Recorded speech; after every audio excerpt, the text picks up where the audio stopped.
하나님의 말씀 요한복음 13장 34절 35절 말씀을 보겠습니다. 요한복음 13장 34절 35절입니다.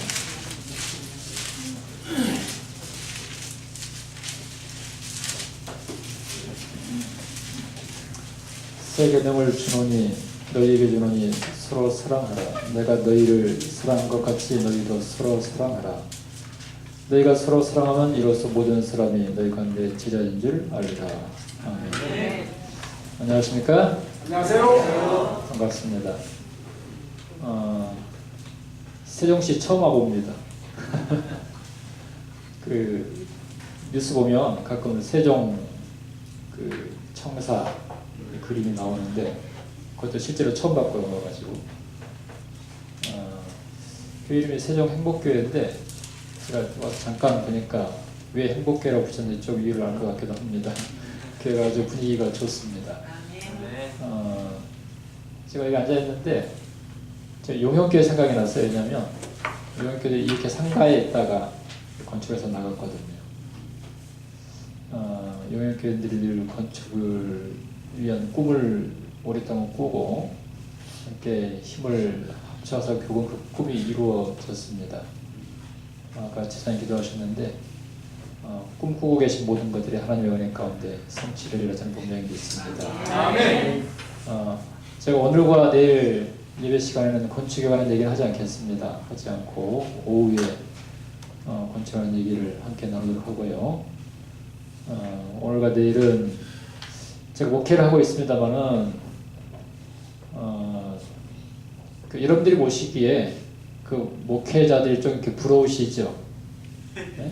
신앙생활 하는 것들이 저희 이제 권목사님 계십니다만은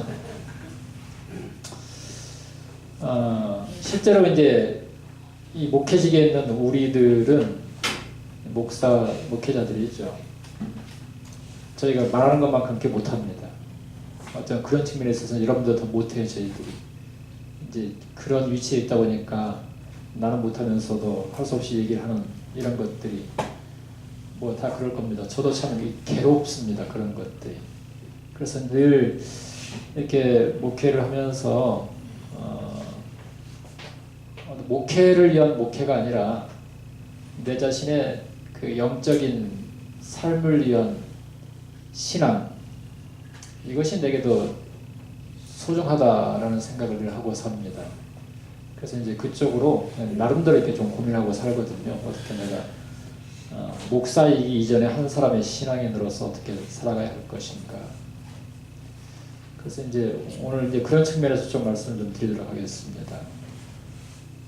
와서 보니까 우리 고목사님도 계시고 또 우리 최 목사님도 깜짝 놀랐습니다. 여기 계셔서 이제 은퇴하셔서 만나게 돼서 반갑습니다. 오늘하고 내일은 다윗과 관련된 얘기입니다. 오늘 이제 제목이 헤세드고 내일이 이제 아름다움인데 다윗의 삶 속에 나타난 그 신앙의 모습들이 우리에게 어떻게 투영이 되는지를 좀 고민 좀 해보겠습니다. 총 제목이 뭐죠? 제가 이 제목을 뭐라고 칠까 고민을 참 많이 하다가 썩 이렇게 잘 떠오르지 않더라고요. 근데 이제 이 신앙생활이라는 것, 우리가 이제 영적이어야 된다라고 얘기를 하잖아요.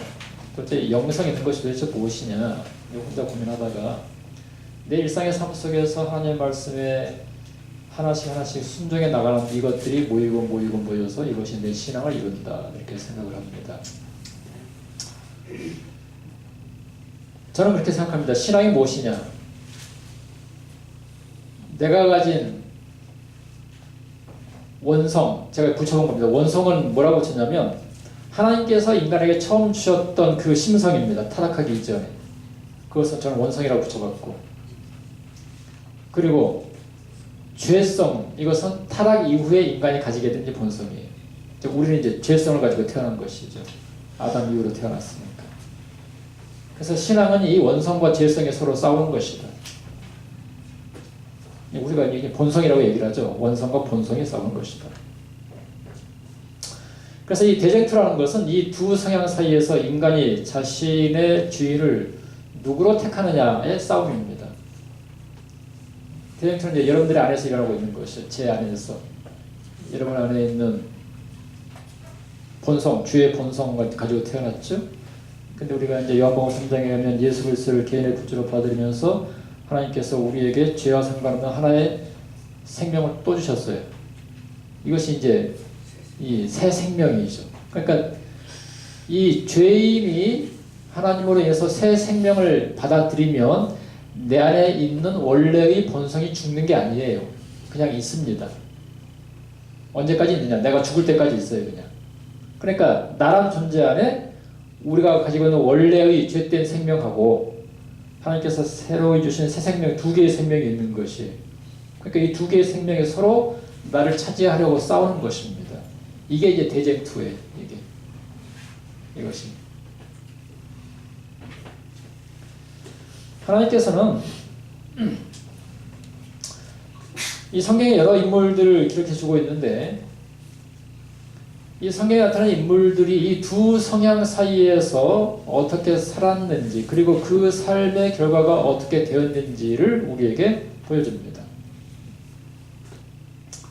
우리는 일반적으로 교회 다니는 것을 신앙생활 한다 이렇게 얘기합니다. 그렇게 말씀하시죠. 자, 그러면 신앙생활이 무엇입니까? 얘기 한번 해보십시오. 신앙생활이 무엇이지? 예수님의 삶을 쫓아가는 것. 또 예배 드리는 것. 그렇죠? 교회 출석하고 성경도 읽고 기도도 하고 또 선교, 봉사, 헌신 이런 것들이 신앙생활인가요? 그리고 그것이 신앙생활인가요? 내 마음이 예수님을 아시고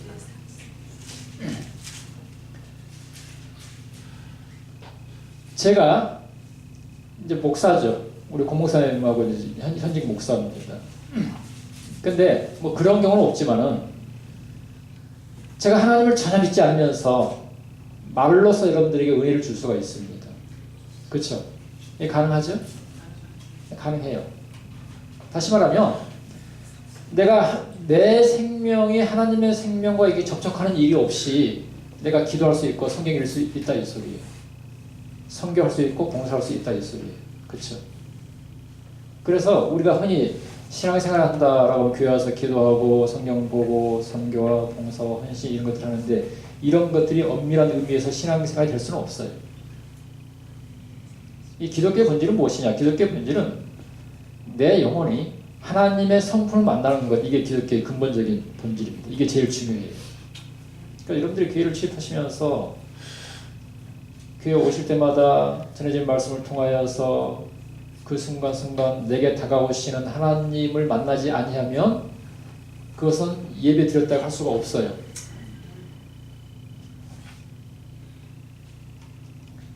우리가 기억해야 될 것은 타락한 본성은 결코 바뀌지 않습니다. 본성을 바꿀 수는 없어요. 타락한 본성을. 만약에 본성을 바꿀 수 있었다면 예수님께서 굳이 이 땅에 오실 필요가 없는 거예요. 바꿀 수가 없었기 때문에 이 땅에 오셔서 내가 죽어야 될 죽음을 대신 죽으시고 새로운 생명을 우리에게 주신 거예요. 바꿀 수가 없기 때문에.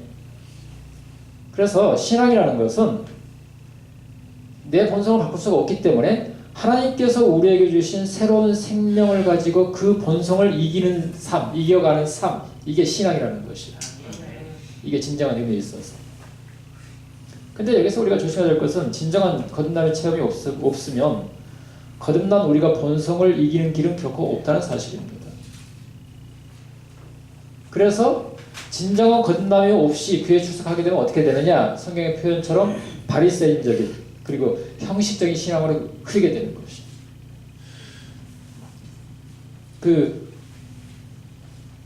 제가 채식 위주로 합니다. 고기를 못 먹는 게 아니고 안 먹습니다. 지금부터 당장 먹으면 고기 먹을 수 있어요. 근데 안 먹는 이유는 싫어서가 아니고 잘 입에 맞질 않아요. 먹으면 이제 뒤끝이 안 좋아 별로. 그래서 안 먹어요. 채식하신 분 계세요? 채식. 네. 대체적으로 두 분이 그렇다는 것이 아니고 채식하면 성질이 까다롭다고 보통 얘기해요. 그런 얘기 들어보셨죠? 네?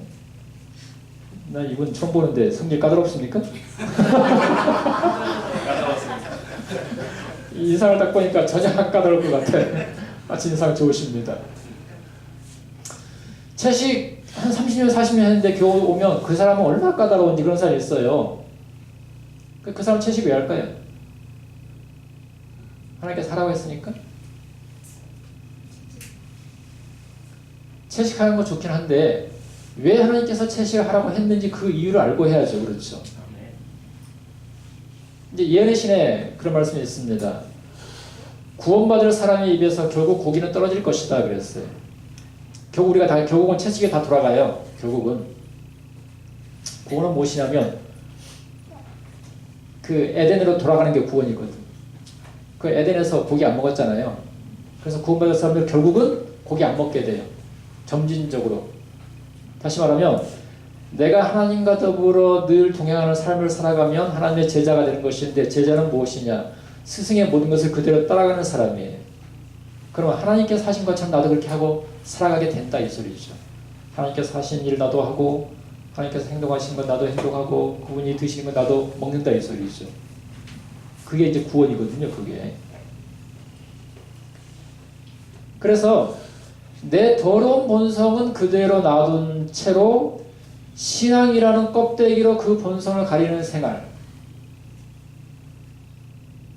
사람들은 이것을 신앙으로 착각하고 살아가게 된다는 의미입니다. 이럴 때 내가 가진 더러운 본성은 우리가 뒤집어 쓴 신앙이라는 탈을 더 더럽게 만드는 것이죠. 제어되지 못한 본성이 신앙의 탈을 뒤집어 쓸 때 소위 그의 신앙생활이라는 것은 바울이 예수님을 만나기 전에 뭐 했습니까? 네? 담의 세계에서 예수를 만나기 직전까지 바울이 어떤 신앙생활을 했죠? 예수 믿는 사람 잡아 죽이는 일을 하면서 바울은 얘기하기를 이것이 하나님의 일이다라고 했어요. 그렇죠? 다시 말하면 바울에게 있어서 담의 세계는 거듭남이에요. 거기서 예수를 만났으니까. 거기서 이제 예수를 만나고 삶이 완전히 바뀌잖아요. 그럼 우리의 지금 신앙생활은 다메섹 전이냐 다메섹 후냐 이 얘기예요. 다메섹 전에 바울도 하나님을 사울이었죠. 믿는 사람이었어요. 하나님 믿는 사람 잡아 죽이면서 이것이 하나님의 일이라고 철저히 믿고 있었거든. 왜 그랬느냐? 건너지 못했기 때문에. 하나님을 만난 경험이 없기 때문에 자기만의 신앙을 한 것이에요. 자기만의 신앙.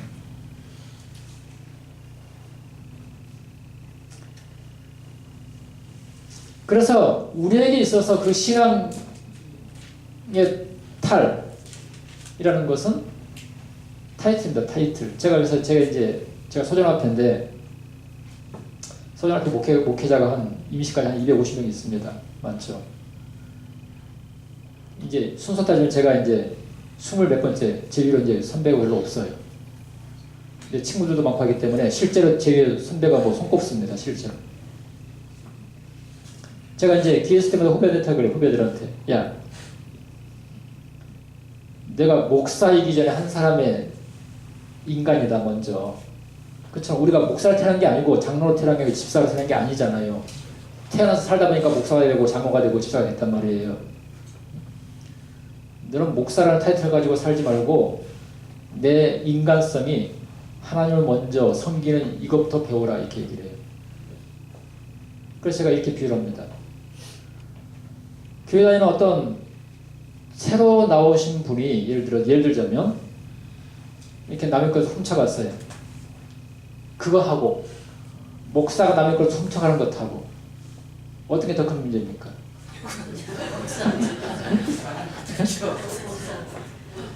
우리 집사님이시죠? 집사님이 훔쳐가는 것하고 여기 있는 손목사가 훔쳐가는 것 누가 더 큰 문제예요? 왜 똑같이 훔쳤는데?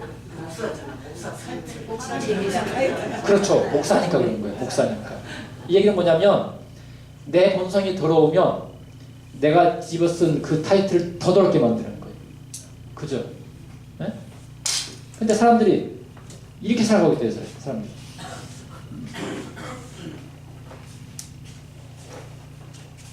하나님을 믿는 백성들이 하나님의 성품을 구현하고 살지 못하면 하나님께 욕을 돌리는 이치와 똑같은 것입니다. 위장된 신앙생활. 그래서 성경의 역사는 본성과 새로운 생명 간의 싸움의 역사이고 기록입니다. 누구를 의지하며 살아가느냐의 기록이에요. 나는 날마다 죽는다고 했던 바울로 대표되는 진정으로 거듭난 인물들의 영적 투쟁의 기록을 성경은 우리에게 보여줍니다. 또 그 반대로 껍데기는 신앙의 탈을 쓰고 있는데 내면적으로는 전혀 하나님과 상관없는 삶을 살아가는 사람의 모습도 우리에게 그대로 보여주고 있어요. 우리의 모습은 둘 중에 하나예요. 그리고 진정한 신앙이란 눈에 띄는 어떤 위대한 일을 하는 것이 아니라 자신의 삶 속에서 말씀하시는 하나님의 세미한 음성을 듣고 그 음성대로 자신의 본성의 욕심 소리가 아닌 하나님의 음성대로 순종하는 삶을 살아가는 것이 진정한 신앙의 삶이라 이 소리입니다. 그래서 영성이라는 것은 자신의 일상의 삶을 통해서 나타납니다. 교회에 앉아서 예배드리는 여러분들의 모습은 진정한 여러분들의 신앙의 모습이 아니에요. 여러분들이 가정에 있을 때, 직장에서 일을 할 때, 또 혼자 앉아 있을 때 하는 그것이 여러분들의 진정한 신앙의 모습이에요. 교회 왔는데 누가 유행어 듣고 앉아 있겠어요? 그죠? 네? 교회에서 누가 딴짓하겠습니까? 교회에서 술 마시기가 쉽습니까? 술집 가서 술 마시기가 쉽습니까? 왜 웃습니까? 여러분이 술집에 앉아있는 것하고 교회에 앉아있는 것하고 어디서 술 마시기가 쉬워요? 술집이 술 마시기가 쉬운 거예요. 교회 와서 그런 짓 안 해요. 그렇죠? 술 주전뱅이도 교회 들어오면 조금 경건해집니다. 그렇죠? 그러니까 이 교회라는 것 자체가 내가 어느 정도 나에게 이 신앙이 나타내기 쉬워져요. 교회라는 것 자체가. 그렇죠? 근데 그것이 우리의 진정한 모습이 아니라 이 소리죠. 밖에 나가서 일상의 삶을 살아가는 내 삶의 모습이 그 진정한 내 영적인 수준의 모습이라 이 소리죠. 그래서 영성이라는 것은 내 삶에서 내가 하나님의 말씀에 얼마나 순종하느냐, 그것이 차곡차곡 쌓여서 내 영성이 되는 것이고, 그 반대로 하나님께서 내게 말씀하시는데 그것을 순종하지 않으면 그 반대의 것이 쌓이는 것이. 그러니까 신앙은 그래서 일상의 삶에서 이루어져야 하는 것입니다. 이것은 이제 서론입니다. 서론. 지금 8시인데 보통 반에 끝나죠? 조금 더 하겠습니다, 오늘. 네. 제가 멀리서 왔으니까 오는데 차가 좀 밀리더라고요. 제가 최대한 빨리 하겠습니다. 자, 오늘 제목이 헤세드인데 다윗과 무비보셋의 이야기예요. 무비보셋 아시죠? 무비보셋 그 사울 왕의 손자, 요나단의 아들. 그 다윗과 가장 친했던 사람이 요나단입니다. 그 아들이 무비보셋이. 근데 성경은 무비보셋에 관해서 3번의 중요한 이야기를 우리에게 들려줍니다. 그리고 그 이야기가 진행될수록 우리에게 하나님의 사랑이 무엇인지, 그리고 그 사랑을 실천하며 사는 것이 무엇인지를 우리에게 보여줍니다. 자, 첫 번째 무비보셋의 이야기입니다. 이제 오늘 본문은 사무엘하 9장입니다. 찾진 않겠습니다만 나중에 집에서 읽어보십시오. 무비보셋이 5살 때 할아버지 사울과 아버지 요나단이 길보아 산에서 블레셋의 손에 잡혀서 죽습니다. 이제 왕과 왕자가 죽었어요. 블레셋에 의해서. 그죠? 궁전은 이제 공포에 사로잡혔죠. 블레셋 사람들이 아주 무자비했습니다. 또 그 당시 이제 혹시 있을지도 모를 다윗의 복수. 왜냐하면 사울이 늘 다윗을 죽이려고 했기 때문에 왕궁에 있는 사람들은 다윗이 이 틈을 타서 혹시 우리에게 복수하러 오진 않을까 하는 막연한 두려움을 가지고 있었어요. 이 최악의 상황에서 이제 모든 사울의 그 하인들이 도망을 갑니다. 이때 이제 5살이었던 무유사에 또 도망을 가는데, 어려서 유모가 등에 업고 도망을 가다가 넘어지는데, 이 넘어지면서 이 무유보셋의 두 발목이 부러져요. 넘어지면서 5살짜리가. 또 하인은 다시 발목이 부러진 이 아이를 안고 요단 계곡 동쪽에 있는 작은 마을 로드발이라는 곳으로 도망을 갑니다. 이제 그곳에서 한참을 살았는데 다리가 부러졌기 때문에 무유보셋은 다리를 절었습니다. 절면서 그 로드발이라는 마을에서 자기가 사울의 손자 요나단의 아들이라는 것을 숨기고 삽니다. 왜냐하면 밝혔다가 또 혹시나 어떻게 될지를 몰랐기 때문에. 왕족으로서의 특권을 하나도 누리지 못하고 이제 숨어 사는 불쌍한 처지가 되었죠. 어쩌면 이 무비보셋은 자라면서 그 유모로부터 자기가 왜 이렇게 되었는지에 관해서 얘기를 들었을 것 같습니다. 아버지와 할아버지가 블레셋의 손에 의해서 죽고 그 원인을 제공한 것이 결국은 다윗이었다는 것을 이제 유모로부터 그 얘기를 듣고 자랐을 것이에요. 여러분들이 무비보셋이었다면 어떤 생각을 하시겠습니까? 다윗에 관해서. 또 자신의 처지를 어떻게 생각하시겠습니까? 사실 무비보셋은 죄가 없어요. 그렇죠? 5살짜리가 무슨 죄가 있습니까? 근데 어쨌든 다윗이라는 사람과 이 블레셋이라는 족속에서 자신의 처지가 이렇게 아주 나락으로 떨어져 버렸거든요. 그래서 무비보셋은 어쩌면 그 이야기를 들으면서 자라면서 복수의 정신을 키웠을지도 모르겠습니다. 늘 자신의 신세를 한탄하고 불행의 원인을 밖에서 찾으며 다윗을 원망하는 가운데 살았습니다. 이것이 아마 무비보셋이 자라면서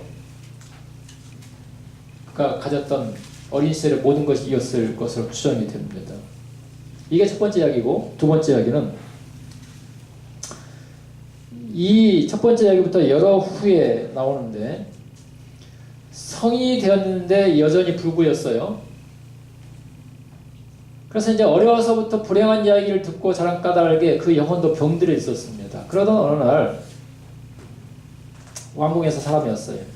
근데 이제 그 전에 이 무비보셋이란 이름의 뜻이 뭔 줄 아십니까? 무비보셋. 아시는 분은 들어보세요. 무비보셋의 이름의 뜻이 무엇일까요? 아무도 모르시죠? 제가 모를 줄 알고 물어본 겁니다. 이름의 뜻이 참 좋아요. 지독한 치욕이에요. 이름의 뜻이 뭐라고요? 지독한 치욕. 이게 무비보셋의 뜻이에요. 자기 이름처럼 살아간 것이 치욕스럽게. 그러다 어느 날 이제 왕궁에서 낯선 사람들이 이 무비보셋을 찾아왔어요. 와서 하는 얘기가 예루살렘의 다윗 왕이 너를 찾는다. 이렇게 얘기를 하는 것입니다. 숨어 살고 있는데 어떻게 알아가지고. 그러면 예루살렘의 왕인 다윗이 너를 찾는다라고 얘기했을 때 데려오라고 얘기를 했는데 그때 무비보셋이 무슨 생각이 있을까요? 내가 이제 죽나 보다. 그렇죠? 보통 정권이 바뀌면 정적을 다 없애버리잖아요. 그래서 당나귀를 타고 이제 예루살렘에 올라갑니다. 한 걸음씩 예루살렘에 가까워질 때마다 그런 두려움으로 떨 수밖에 없었습니다. 지금까지도 내 인생을 비참하게 살았는데 결국 내 인생이 이렇게 맞춰지는구나. 드디어 이제 왕궁에 도착해서 다윗 앞에 섰습니다. 자신의 운명을 체념하고 다윗으로부터 사형선고가 내릴 것을 이렇게 기다리고 있었어요. 왜냐하면 오랫동안 늘 최악을 생각하며 살아온 사람이 바로 이 무비보셋이었습니다. 그래서 사무엘하 9장 9절을 보면 이 무비보셋이 다윗 앞에서 자기를 표현하기를 죽은 개라고 표현하고 있어요. 자기 자신을. 생각해 보세요. 얼마나 비참하게 살았으면 자기 자신을 죽은 개라고 표현을 합니까? 죽을 목숨이었죠. 이렇게 다윗 앞에서 자기를 죽은 개라고 표현하고 있는데 뜻밖의 다윗으로부터 자신의 이름이 불려지는 것을 듣습니다. 무요셉. 그리고 그 다음에 다윗이 이렇게 얘기해요. 사무엘하 9장 6절 7절을 보면 마음 푹 놓아라. 이제 걱정할 것 없다. 자기는 지금 어떤 얘기를 기다리고 있는데, 사형 선고를 기다리고 있는데 느닷없이 인자하게 자기 이름을 부르더니 뭐라고 얘기를 했어요? 다윗이 마음 푹 놔라. 이제 걱정할 것 없다.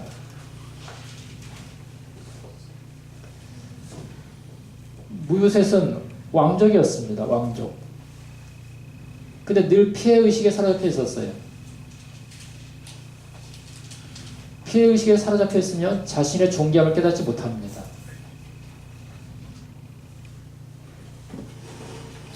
자신이 가진 피해의식으로 인해서 왕적인 자기를 자기 말처럼 죽은 개처럼 그렇게 살아왔어요.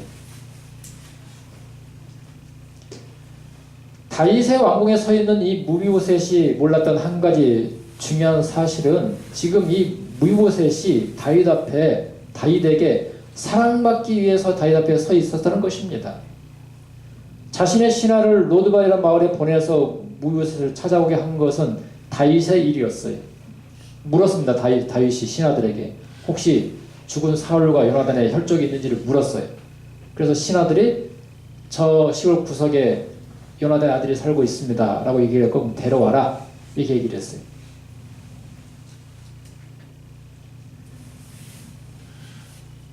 친구 요나단의 이름으로 다윗은 그 아들에게 사랑을 베풀기 위해서 요나단을 이 무브셋을 찾아 올린 것입니다. 그래서 이 모든 전쟁이 마치고 나라의 깃틀이 잡힌 후에 다윗이 가장 먼저 한 일은 사랑을 베푸는 것이었습니다. 그래서 사무엘하 8장 15절을 보시면 다윗이 자기의 모든 백성을 공평과 의로 다스렸다 이렇게 얘기하고 있어요. 공평과 의. 바로 이것은 하나님께서 통치자를 세워 이루시게 하는 목적입니다. 다윗이 그렇게 하고 있었습니다.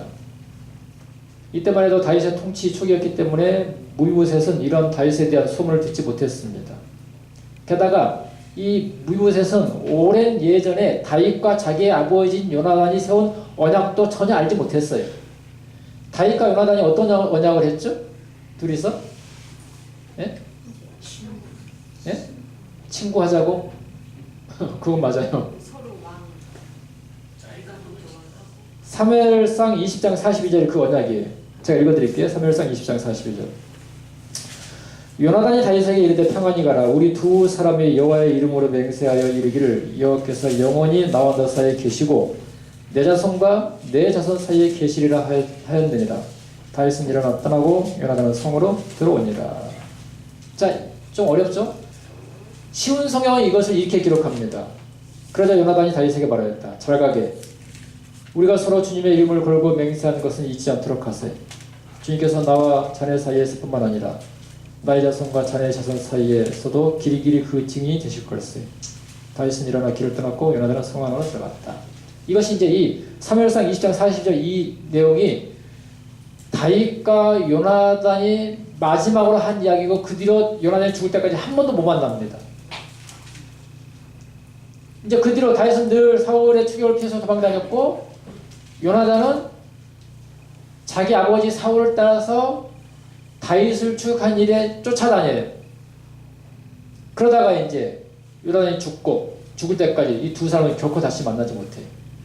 이 20장 42절도 이 내용도 요나단이 다윗을 살려준 내용이었어요.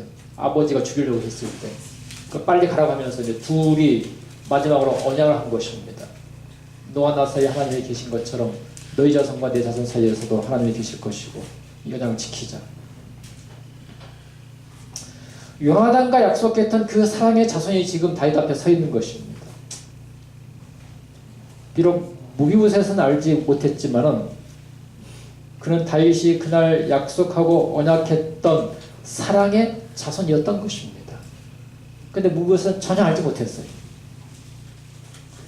여러분 우리도 이 무비보셋과 같은 삶을 살아갑니다. 늘 좌절과 낙담, 미래에 대한 희망 없이 절망 속에 삽니다. 그렇게 살다 보니 내가 어떤 존재인지를 깨닫지 못해요. 우리가 이 세상에 존재하기도 전에 하나님께서 우리를 사랑하시기로 언약한 사람이라는 것을 우리는 깨닫지 못하고 있는 것이. 그래서 요한복음 3장 16절 이렇게 말씀하셨죠. 하나님이 세상을 이처럼 사랑하사 독생자를 주셨으니 그랬어요. 여기서 다윗은 사랑하는 자로서 우리 앞에 등장합니다. 사랑하는 자로서 우리에게 등장해 다윗이. 여기서 이 사랑이라고 번역된 단어가 헤세드예요. 헤세드. 이 헤세드라는 단어인데 히브리어인데 이 헤세드가 여러 말로 번역이 되는데 우리 한글 성경에는 주로 이제 그 자비, 인자 이렇게 번역이 됐어요. 주로. 근데 이것은 조금 부족한 번역인데 이것은 어떤 의미냐면 이 헤세드란 말에는 계약이라는 개념이 들어있어요. 약속, 계약. 이 의미가 포함되어 있습니다. 즉 계약적 의무에 대한 여호와의 성실성. 이것은 무엇이냐면 하나님께서 우리를 사랑하시기로 약속하신 거예요. 계약하신 거예요. 이게 헤세드예요. 이것은 하나님 입장에서 헤세드예요. 우리를 사랑하시기로 맹세하신 것. 이것은 하나님 쪽에서의 헤세드고 우리 쪽에서의 헤세드는 무엇이냐면 나를 사랑하시기로 약속하신 그 하나님께 내가 충성하겠다. 이게 우리 쪽에서의 헤세드예요. 그래서 이 헤세드는 이 두 의미가 내포되어 있는 것이에요. 하나님과 우리가 약속한 거예요. 약속. 내가 너를 사랑하겠다. 죄인을 사랑하겠다. 로마서 5장 8절에 우리가 아직 죄인 되었을 때 그리스도께서 우리를 위해서 죽으심으로 우리에게 대한 자기의 사랑을 확증하셨다 얘기했잖아요. 이게 이 계약이에요. 계약.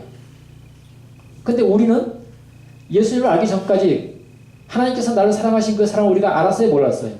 몰랐잖아요. 무효셋이 몰랐던 것처럼. 무효셋이 어렸을 때 다윗은 이미 그 아버지 요나단과 약속을 한 거예요. 우리들이 서로 사랑하고 내가 너희 자손을 사랑하고 너가 내 자손을 사랑하자. 이렇게 약속을 한 것이. 단지 무효셋이 그것을 몰랐던 것이죠. 똑같습니다. 우리가 태어나기도 전에 우리가 하나님을 알기도 전에 하나님께서는 우리를 사랑하시기로 이미 맹세하셨어요. 근데 우리는 그 사랑을 모르고 어떻게 살아가요? 세상에서 살아가지 않았습니까? 지금까지. 그러다가 어느 순간 하나님의 사랑을 깨닫고 보니까 하나님께서 내가 그렇게 방탕한 삶을 살 때도 나를 여전히 사랑하고 계셨구나 하는 그 사랑을 우리가 깨닫고 살아가게 되는 것입니다. 그 사랑을 깨달으면 나는 어떻게 되느냐? 하나님께 충성하게 돼요. 하나님을 충성스럽게 사랑하게 된다는 것이죠. 이게 헤세드예요. 헤세드. 그런 헤세드의 사랑을 우리 주님께 드리시게 되기를 간절히 바랍니다. 그래서 이 다윗이 이 무비보셋에서 사랑하는 이 장면은 아주 중요한 부분입니다. 이것은 진정한 사람. 자, 사람의 의미는 무엇이냐면, 자, 창세기 1장 26절, 27절에 무슨 내용이냐면, 하나님께서 세상을 창조하실 때 우리가 우리의 형상과 우리의 모양대로 무엇을 만들자? 사람을 만들자 그랬어요. 근데 짐승은 어떻게 만들었죠? 짐승은? 성경이 뭐라고 표현했어요? 예? 아니, 짐승은 어떻게 만들었어요? 창세기 1장 보게 되면 각기 무엇대로? 종류대로 했어요. 종류대로. 새는 그 각기 종류대로, 짐승 각기 종류대로 이렇게 얘기했는데 사람은 우리의 형상과 모양을 따라 만들자 그랬거든요. 그러니까 여기에서 각기 종류대로의 의미가 무엇입니까? 종류대로의 의미가 무엇이에요? 쉬운 말로 표현하면 지 생긴 대로 이런 표현이에요. 돼지는 돼지처럼, 소는 소처럼, 이게 지 생긴 대로예요. 근데 사람은 지 생긴 대로 만들지 아니하시고 어떻게? 하나님의 형상과 모양을 따라 창조하셨어요. 그래서 사람이라는 의미는 무엇이냐면 겉모습과 속마음이 하나님을 닮은 죄, 이것을 사람이라고 얘기를 해요. 근데 우리가 타락을 했죠. 타락이라는 것은 뭐냐면 겉모습은 하나님을 닮고 있는데 속마음이 하나님을 닮지 않은 것이에요. 이게 타락이에요. 성경은 죄인이라고 얘기를 하는데 창세기 1장 창조의 기사를 빌어서 얘기하면 이것이 짐승입니다. 그래서 사람들도 못하면 뭐만도 못한? 저 짐승만도 못한 너 미움 그러잖아요. 예? 예? 그게 성서적인 요구예요. 따지자면 그게. 왜? 껍데기는 사람 모습하고 하나님을 닮은 모습하고 있는데 속마음에 누구를 안 닮았어? 하나님 안 닮았거든. 그건 사람이 아니에요. 고상하게 죄인이고 좀 덜 고상하게 그게 짐승이에요. 짐승. 이해가 되시죠? 네? 그래서 이 진정한 사람, 하나님의 형상을 닮은 사람이 되기 위해서 갖춰야 할 것이 무엇인지를 이야기는 우리에게 보여줍니다. 다윗은 왕이 된 다음에 자신이 가진 힘과 은사를 어떻게 사용해야 할지를 결정해야 했었어요. 다시 말하면 자신의 삶을 움직여가는 수단으로서 무엇을 선택할 것이냐 얘기입니다. 힘이냐 사랑이냐. 왕이 됐습니다. 이제 쫓겨다니던 사람은 왕이 됐어요. 힘을 부릴 수가 있잖아요. 권세 부릴 수가 있잖아요. 그렇게 백성들을 통치할 것이냐. 자기가 광야를 쫓겨다니면서 하나님께 배웠던 그 사랑을 가지고 백성을 통치할 것이냐 결정해야 했었습니다. 다윗이 요나단과 맺은 언약을 지킬 방법을 찾았을 때, 즉 무비보셋을 데려와서 사랑의 언약을 지킬 대상으로서 예우하기로 결정했을 때 다윗은 이 질문에 대답을 한 것이에요. 힘이 아니라 사랑으로서 통치하겠다. 그래서 다윗은 왕에 올라서 사랑을 할 방법을 찾는데 자신의 힘을 씁니다. 힘 겨루기가 아닌 사랑, 복수가 아닌 사랑, 편익추구가 아닌 사랑을 실천하는 것이죠. 그래서 여러분 사랑이라는 것은 바로 이것입니다. 내 모든 것을 그대로 다 주는 것이 사랑이라는 것은 계산하지 않는 것이 사랑이에요. 하나님께서 우리를 사랑하셨을 때 결코 계산하지 않으셨습니다. 내가 너를 위해서 주었는데 이것 봐라 또 죄짓고 또 죄짓고 너 안 돼 이게 아니었어요. 그러니까 하나님께서 우리에게 주신 의인이라는 개념은 은혜예요. 은혜. 7번 넘어져도 어떻게 하는 사람이? 다시 일어나는 사람이 무엇이다? 의인이다 그랬어요. 한 번도 넘어지지 않는 사람이 의인이 아니고 7번이라는 것은 완전히 넘어져도 이 소리예요. 완전 숫자는 7번이에요. 완전히 넘어져도 그래도 다시 일어나면 그를 의인이라고 불러주신 거예요. 이것이 바로 우리를 향한 하나님의 조건 없는 사랑이 되는 것이에요. 무조건적인 사랑. 다윗이 무비보셋을 만난 다음에 처음으로 건넨 것이 그의 이름을 부르는 것이었어요. 이름을 불렀다는 것은 그를 인격체로 알아주었다는 것입니다. 그래서 이 다윗이 이 무비보셋을 만나니 처음 이 상황에서 무비보셋의 이름을 7번 부릅니다. 7번 성경을 보게 되면. 근데 7번 부르는 동안 다 부르는 그 음성이 사랑의 음성이었어요. 이름 부를 때 누구 하면서 조롱조롱 부를 수도 있잖아요. 이런 것이 한 번도 없었고 사랑의 음성으로 그 이름을 부릅니다. 그래서 무비보셋은 그 이름의 뜻이 아니라 아까 이름의 뜻이 뭐라고 그랬어요? 무비보셋 지독한 치욕이라고 했죠. 그 뜻이 아니라 언약에 따라서 즉 요나단과 약속한 그 언약에 따라서 무비보셋이라는 사람이 규정되고 있는 것이에요. 자신의 이름에 의해서 규정된 것이 아니고 언약에 의해서 규정되고 있어요. 그리고 그는 자신의 이름의 뜻이 아니라 사랑에서 자신의 정체성을 찾고 있는 것입니다. 다윗이 그 낙담 가운데 있었던 무비보셋을 언약에 따라 이렇게 불렀던 것처럼 하나님께서 우리 각자 이름을 부르십니다. 우리가 가진 이름은 죄인이라는 이름이에요. 죄인이 아닌 언약에 의해서 하나님께서 우리를 부르십니다. 그 언약은 무엇이냐? 너는 내 아들이라는 이 언약에 의해서 오늘 하나님께서 우리를 부르고 계시는 것입니다. 죄인은 보지 아니하시고 당신의 의로 이쁘신 그것을 보시고 너는 내 아들이라고 언약에 의해서 우리를 부르시는 것이. 그리고 무비보셋이 다윗의 사랑 안에서 자신의 정체성을 새로 찾게 된 것처럼 우리도 그리스도 예수 안에서 우리 삶의 의미와 정체성을 찾게 되는 것입니다. 바로 우리를 사랑하시겠다는 그 하나님의 사랑 안에서 그 언약 안에서 우리를 다시금 찾게 되는 것입니다. 다윗이 무비보셋을 안식시키며 한 말에서 우리는 사랑의 본질을 발견합니다. 겁낼 것 없다 그랬어요. 겁낼 것 없다. 세상이 겁나는 것입니다, 여러분. 어디서나 힘이 지배의 원리가 되고 이기심이 지배의 원칙이 됩니다. 상황 안에 나타나는 사랑이 언제 변할지를 모릅니다. 오늘의 친구가 내일의 원수가 되는 것이 지금 세상입니다. 살기 위해서 남을 해야 합니다. 그래서 우리는 늘 다치지 않게 해서 나를 이렇게 지키는, 방어하는 삶을 살아가요. 마음을 이렇게 완전히 탁 터놓지 않아요. 근데 다윗은 겁낼 것 없다고 얘기하면서 사울의 모든 소유를 무이보셋에게 넘겨줘요. 다시 말하면 사랑이라는 그 말에 행동을 이렇게 채워놓는 것이 말로만 사랑하는 것이 아니고 사울의 모든 소유를 다 넘겨주면서 무이보셋이 자립할 수 있게끔 만들어줘요. 그 사랑이 진짜라는 것을 채워놓은 것이죠. 하나님은 우리를 사랑하십니다. 말로서만이 아니라 행동으로서 우리를 사랑하셨어요. 그래서 우리를 사랑하셔서 독생자를 주셨죠. 독생자를 주심으로 사랑을 우리 삶에 채워주셨습니다. 다윗이 그랬던 것처럼 하나님은 우리를 왕의 식탁에 앉게 해주셨어요. 무비보셋은 이 왕궁에 들어가서 늘 다윗과 함께 먹었어요. 왕의 식탁이었어요. 지독한 개처럼 살았던 이 무비보셋이 다윗의 사랑을 힘입어서 왕의 식탁에 앉아 먹게 된 것이죠. 그럼 똑같습니다. 우리가 죄인으로 살았어요. 근데 그 죄인 우리를 하나님께서 사랑하셔서 어디 앉게 해주셨어요? 왕의 식탁에 앉게 해주셨어요.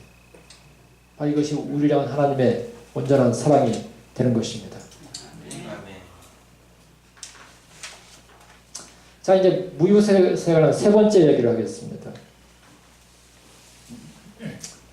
이야기를 잘 들으시고 제가 물어볼 겁니다. 하나를 질문할 텐데 대답을 해보십시오. 세 번째 이야기는 이제 언제 나오냐면 다윗의 아들 압살롬이 반역했을 때 아버지 죽이고 지가 왕이 되겠다고 그 기사가 있잖아요. 그때 이제 이 무비보셋 이야기가 등장합니다. 이제 이때까지 무비보셋은 늘 다윗 왕과 함께 식탁에 앉아서 식사를 하면서 이 왕족으로서의 모든 것을 배워갑니다. 여기서 궁금한 것은 다윗이 무비보셋을 그렇게 사랑했는데 과연 이 무비보셋이 그 사랑을 배웠을까 하는 문제입니다. 배웠을까요? 어떻게 했을까요? 배웠을까요? 배웠을 것 같다 하신 분 손 들어보세요. 내리시고 아닌 것 같다. 지독한 치욕이라는 이유의 뜻을 가진 이 무비보셋이 과연 사랑의 사람으로 사랑을 아는 사람을 변했을까? 아니면 계속적으로 의심하고 불안해하며 피해의식에 사로잡혀 살았을까? 성경은 두 개 다 가능하다고 얘기하고 있습니다. 두 이야기를 얘기해요. 똑같이 해요. 이쪽도 가능하고 저쪽도 가능하다고 얘기를 해요. 이 가능한 두 반응은 다윗이 압살롬의 반역으로 인해서 예루살렘에서 도망쳤다가 돌아온 사건을 배경으로 합니다. 압살롬이 죽이려니까 다윗이 이제 도망갔어요. 아들 죽임을 피해서. 그러니까 이제 이 다윗의 부하들 함께 다 도망갑니다. 그렇죠? 그때 같이 도망갔던 사람까지 누가 있냐? 시바라는 부하가 있었어요. 시바라는 부하가 있었는데 시바가 이 다윗에게 이야기를 왕이시여 무비보셋이 왕을 배반했습니다. 보니까 무비보셋 안 쫓아갔거든. 다시 도망가는데. 이 사무엘하 16장에 나타나요. 그래서 이 자신을 무비보셋이 배반했다는 시바 이야기를 듣고 다윗이 어떻게 하냐면 그 이야기를 사실로 받아들입니다. 그리고 그 자리에서 예전에 무비보셋에게 이 다윗이 그 사울의 모든 소유를 넘겨줬잖아요. 그 소유를 시바에게 다 넘겨줘. 네가 가져라. 넘겨줍니다. 그 후에 벌어진 전쟁에서 압살롬은 죽고 다윗은 다시 환호 속에 예루살렘으로 돌아옵니다. 근데 이 돌아오는 길에 다윗이 또 전혀 다른 얘기를 들어요. 이 무비보셋에 관해서. 무비보셋 자신도 다윗을 따라 도망가려고 했는데 시바가 자신을 배반하는 바람에 탈 것이 없어서 꼼짝 못했다고 얘기합니다. 왜냐하면 다리가 불고 있잖아요. 두 다리가 부러져가지고 도망가려고 했는데 누가 자신을 배반했어요? 시바가 자신을 배반하고 가버렸어요. 할 게 없으니까 그 자리에 남아 있었게 된 것이죠. 시바가 뭐라고 했냐면 무이보셋이 요나단의 아들이었잖아요. 왕자. 그러면 다윗이 아니었으면 누가 왕이 되었을까요? 이 무이보셋이 왕이 됐을 거예요. 시바가 그랬어요. 무이보셋이 당신을 배신하고 왕이 되려고 합니다. 이렇게 얘기했거든요. 근데 무이보셋은 또 다른 얘기를 했죠. 같이 가려고 했는데 시바가 나를 배반했고 탈 것이 없어서 내가 여기 남아있게 됐다. 그러면 자, 이 상황에서 만약에 무이보셋이 왕이 되려고 했다면 그 모습이 어땠을까요? 그 모습이 거짓처럼 하고 있었을까요? 왕처럼 하고 있었을까요? 왕처럼 하고 있었겠죠. 분명히 왕이 되려고 했다면. 근데 이 무이보셋 생각해 보니까 완전히 거짓골이야. 옷도 허름하고 수염도 아깝고 이러고 있단 말이에요. 분명히 왕이 될 것을 꿈꾸면서 즉 다윗을 배반하면서 지난 며칠을 보낸 사람의 행색이 아니었습니다. 자, 이제 이 두 이야기 가운데 누구의 이야기가 진실입니까? 시바의 이야기가 진실입니까? 무이보셋의 이야기가 진실입니까? 그럴 줄 알았어요. 100% 다 무이보셋 편을 들어요. 이 얘기를 하면 정황이 그렇잖아요. 그렇죠? 근데 성경은 뭐라고 얘기하고 있을까요? 성경은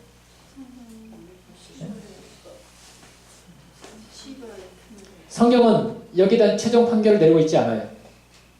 성경은 누가 옳다 누가 틀리다 얘기하지 않습니다. 자, 이제 이 두 이야기에 나타난 다윗의 반응을 좀 보겠습니다.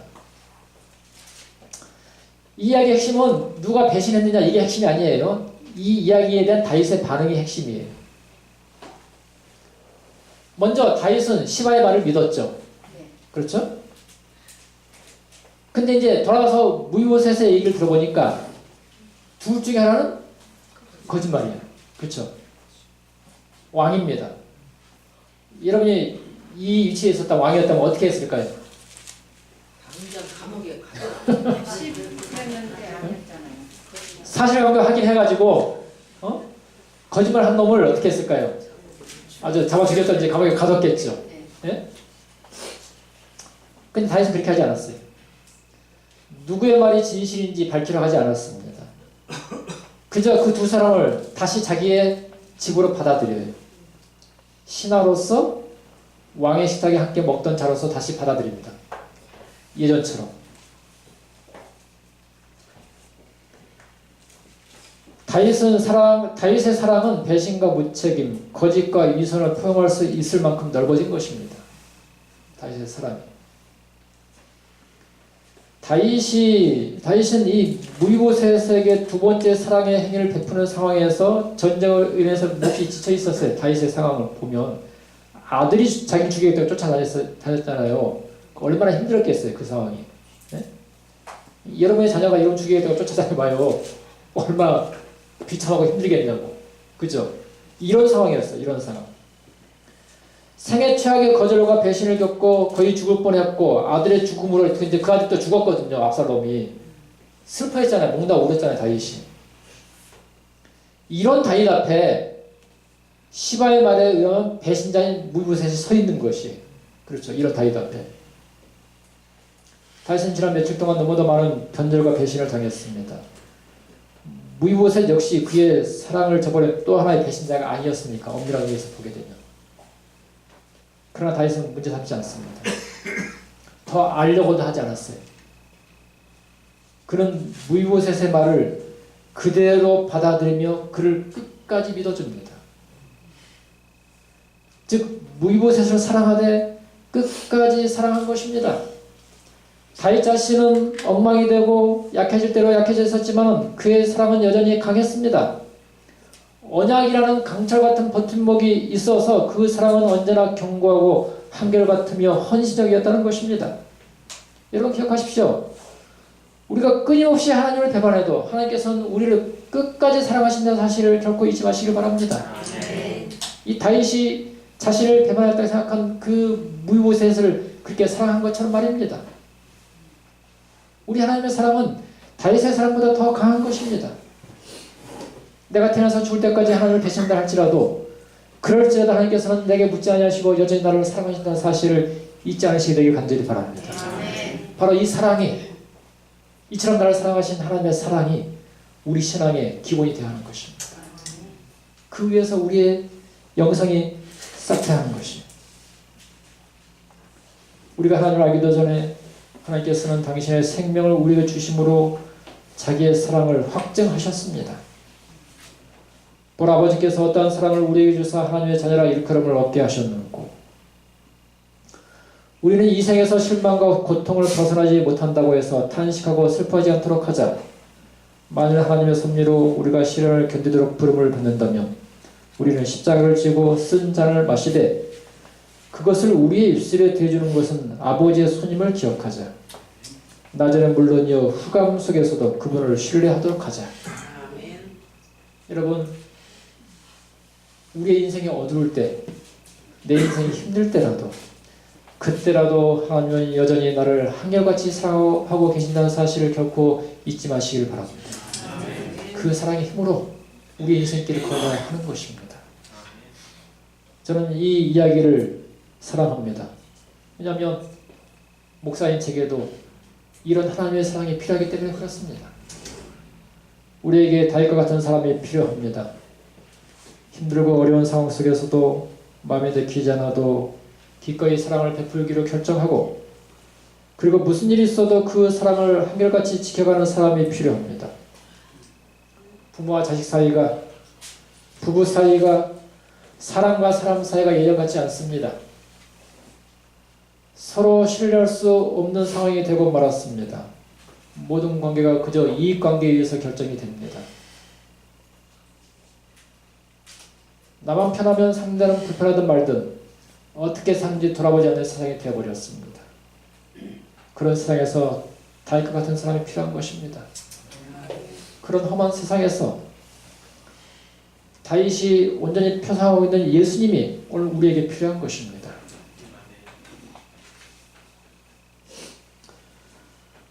만일 하나님이 우리를 위하시면 누가 우리를 대적하리요? 자기 아들을 아끼지 아니하시고 우리 모든 사람을 위하여 내어주신 이가 어찌 그 아들과 함께 모든 것을 우리에게 은사로 주지 아니하시겠느냐?